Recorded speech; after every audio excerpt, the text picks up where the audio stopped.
Constantinople, now church delight on a moonlit night. Every gal in Constantinople lives in Istanbul, not Constantinople. So if you've a date in Constantinople, she'll be waiting in Istanbul. Hello, Parker. Hello, GW. Happy belated birthday. Hello, anyone else who might be watching. So, today's Learn On video is about an explorer. And I've always personally been interested in explorers, and sometimes I've kind of wished that I was a dude in the golden age of exploration. British, you know. But with a bit more cultural sensitivity and awareness than they often had. But anyways, that's neither here nor there, because today's explorer is neither British nor a dude. So, today's video is about an explorer who lived from 1868 all the way to 1969. I never heard of her until a few weeks ago, and at the risk of being presumptuous, I doubt that you two have either, Parker or GW. So, 1968 was the birth year for Alexandra David-Neel, who at that point did not have the Neil part of her name. That was her married name, and is probably not being pronounced correctly by me right now, but it's N-E-E-L. So, she was born in Paris to a French father and a Belgian mother. Not only was she an explorer, but she's also a student of spirituality and a prolific writer as well. The AlexandraDavidNeel.org website has a great quote about her lengthy life, and in fact that website's where I got a lot of the information for today's video. The quote goes as follows: "Her long life was entirely devoted to exploration and study, the two overriding passions that made her unruly in her childhood, rebellious in her adolescence, anarchist in her youth, and one of the wisest free thinkers in the 20th century in her old age." So, pretty good legacy throughout the following life, and I think that from everything that I've found out about her, that really sums her up pretty well, that exploration and study were two driving factors for all of her actions. So there are three main reasons why she's famous, or maybe if not famous, like I said, I've never heard about her, at least significant, or why you should know about her. One, she traveled in East Asia for close to 50 years. Two, she visited Tibet at a time when entry was forbidden to foreigners. And three is she met the 13th Dalai Lama twice and chatted him up about Buddhism. So obviously all of these are amazing opportunities and amazing feats for anyone, but especially for a Westerner at the time that she did them, and even more so for a woman at that time. Obviously there's not a lot of access to these types of opportunities. It's evident from early on in Alexandra's life that she was an adventurous and an eccentric soul.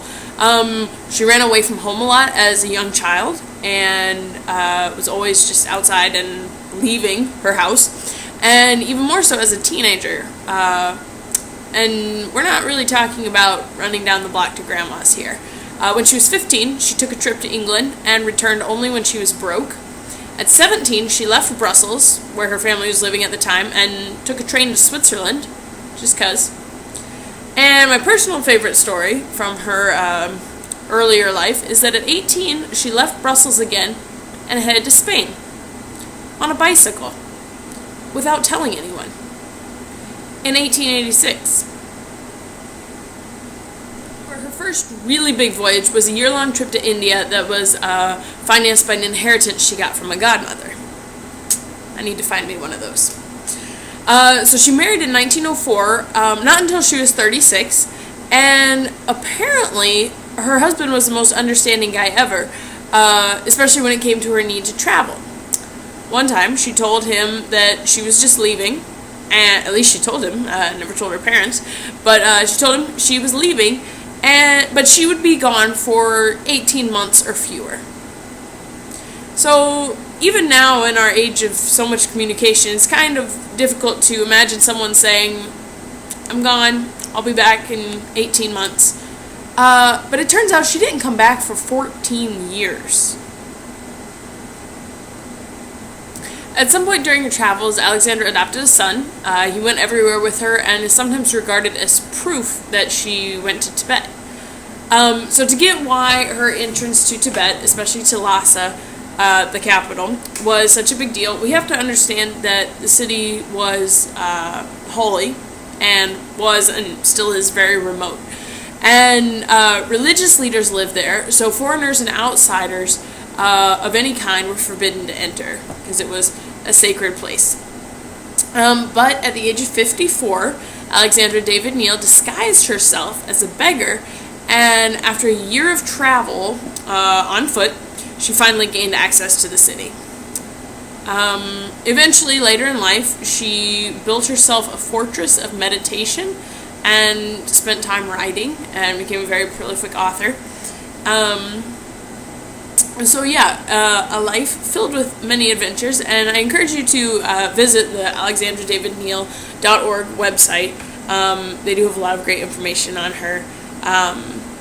It's maybe not necessarily always presented in the best way, but it's all there. So, thank you for watching. Hopefully this was interesting. I know it's a little bit of a more brief video than usual, but I've been pretty busy. So, hopefully this video is able to inspire a little bit of wanderlust in some of you. So, learn on. And feel free to do all of the things that promote YouTube videos. You know what they are. Thank you. Be sure to check out past videos on this channel.